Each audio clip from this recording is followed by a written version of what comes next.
নমস্কার, আপনারা নিশ্চয় সুস্থ আছেন, ভালো আছেন। টেট নিয়ে টানাপোড়েন চলছেই, নয়া বিতর্ক পুরনো নির্দেশিকায়। এই ধরনের ভিডিও আগে আপনাদের সঙ্গে শেয়ার করেছি, তার লিঙ্ক ডেসক্রিপশন বক্স এবং আই বাটনে দেওয়া থাকছে, চাইলে দেখতে পারেন। পুরাতন যে রুল সেগুলোর টান ধরেই কিন্তু সুপ্রিম কোর্ট এই রায় দেয় যে শিক্ষক শিক্ষিকাদের চাকরিরত অবস্থায় টেট পাস বাধ্যতামূলক। এবং আরও অনেক প্রশ্ন উঠে আসে যে এনসিটির উপর যে দায়িত্ব দেওয়া হয়েছিল, এনসিটি তার ক্ষমতার অপব্যবহার করেছে, যার ফলেই এই অবস্থা।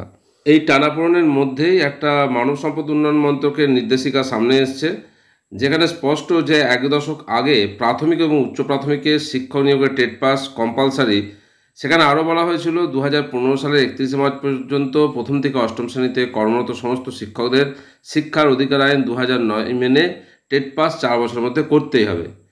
এমনকি মন্ত্রকের অতিরিক্ত সচিব অনিতা কারওয়াল 2017 সালের 17 অক্টোবর ফের একটি বিজ্ঞপ্তি জারি করে জানিয়ে দিয়েছিলেন বাড়তি 2 বছর অর্থাৎ 2019 সাল পর্যন্ত শিক্ষকদের সময় দেওয়া হচ্ছে।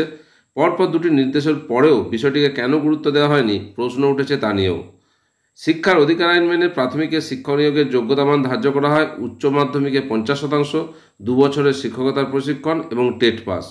উচ্চ প্রাথমিকের নিয়োগের ক্ষেত্রে অবশ্য শিক্ষাগত যোগ্যতা বেঁধে দেওয়া হয় স্নাতকে 50% নম্বরের। এ রাজ্যে 2011 সাল পর্যন্ত প্রাথমিক শিক্ষক নিয়োগ হতো মাধ্যমিক পাস এবং 1 বছরের শিক্ষকতার প্রশিক্ষণের ভিত্তিতে। বাম জামানা তো বটেই, এমনকি রাজনৈতিক পালাবদলের পরেও শিক্ষকতার প্রশিক্ষণ ছাড়াই হাজার হাজার প্রাথমিক শিক্ষক নিয়োগ করা হয়। অথচ 2001 সালেই এনসিটি শিক্ষক নিয়োগের জন্য 2 বছরের টিচার্স ট্রেনিং এবং নম্বরের শর্ত বেঁধে দিয়েছিল।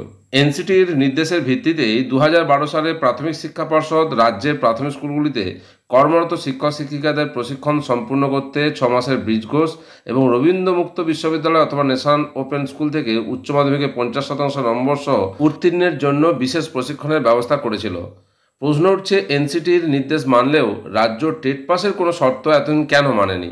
All post graduate teachers welfare অ্যাসোসিয়েশনের দাবি, প্রাথমিক স্তরে তবু এই ধরনের কিছু উদ্যোগ ও পরিকল্পনা গ্রহণ করেছিল স্কুল শিক্ষা দপ্তর ও পর্ষদ, কিন্তু উচ্চ প্রাথমিক স্তরে বিকাশ ভবন ও মধ্যশিক্ষা পর্ষদ এই বিষয়ে উদ্যোগী হয়নি।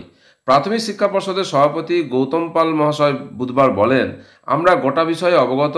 টেট পাস না করেই কারা প্রাথমিক শিক্ষকতা করছেন, কারা এখনও মাধ্যমিক পাস ও 1 বছরের ট্রেনিং করে চাকরি করছেন, তার বিশদ তালিকা জেলা প্রাথমিক বিদ্যালয় সংসদ ডিপিএসসি থেকে চেয়ে পাঠিয়েছি।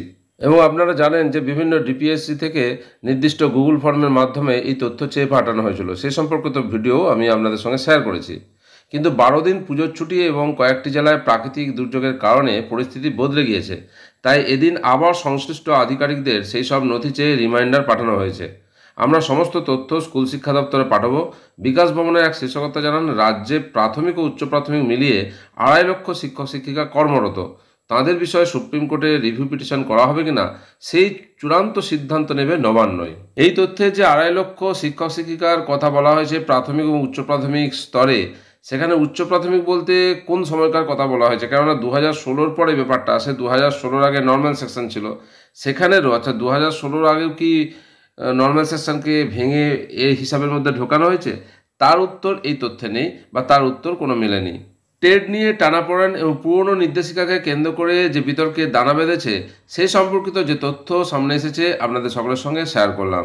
আপনারা সকলে সুস্থ থাকুন, ভালো থাকুন।